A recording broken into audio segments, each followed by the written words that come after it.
I have been teaching myself to make patterns and sew my own designs for a decade, but I've only recently really gotten into draping with my new beautiful dress form. I've always been doing like pattern drafting on paper, which by comparison to draping is just so clunky. Draping is much more immediate. I feel like I have much more artistic control. I'm somebody who struggles to like envision what I want. I really need to like be playing with it and manipulate it in order to see what I want. And draping allows me to do that experimentation and playing around with how the fabric is actually going to fit on my body. Today I am draping a boxy tank top. Join me on my draping journey. It's the best. I'm starting the process with draping tape. I'm using it to outline the armhole that I want, the neckline, the back, and the straps. Next, I'm taking a rectangular piece of fabric that's cheap, that I'm really just using as muslin, and pinning it to the dress form at center front along the neckline and straps. Then I cut the fabric along my taped lines and sewed the shoulder straps together. I just tried this on. You don't get to see that. This side is the side that I draped. This is the back. This is the front with my dart. This side here is just really to hold up this side, so it kind of fits like a shirt without me having to drape two sides. So this is just a random rectangle of fabric that I pinned to center front and center back. And then when it was on, I pinned this little 2-inch piece because it felt like it needed to fit a little tighter. This side was actually gaping a bit, and that gaping went away when I just pinched off a little fabric from the other side. So it doesn't even matter what this measurement is. What matters is what this measurement is, and that's how big I need my center front to center back piece to be, if that makes sense.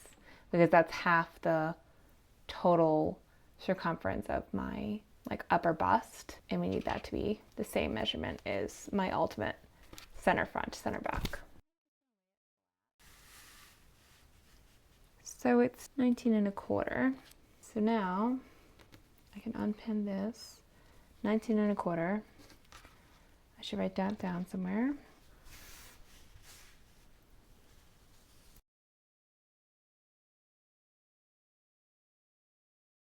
So that's now my center back.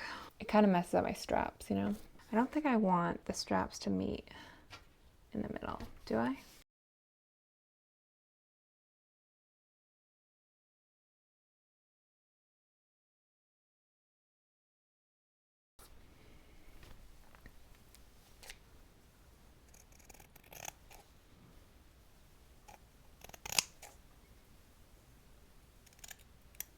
And I also decided that I want the front to be a little lower, like here.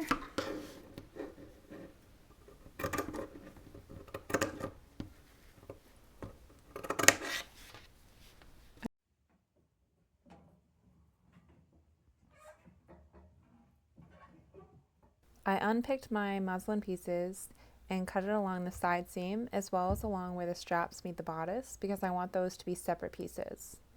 To cut out the front bodice, I laid it on my folded fabric, added seam allowance and some additional length, marked my dart, and cut.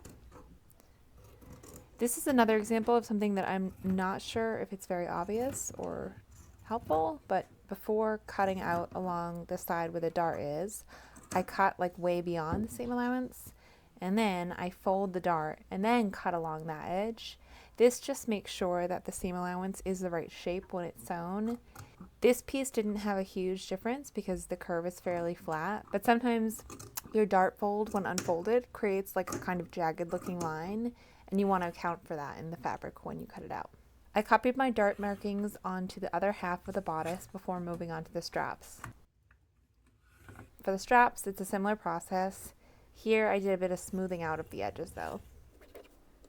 I quickly basted the whole thing together, tried it on. I was mostly happy with that, although my back piece was slightly too long, so I took it all apart and trimmed.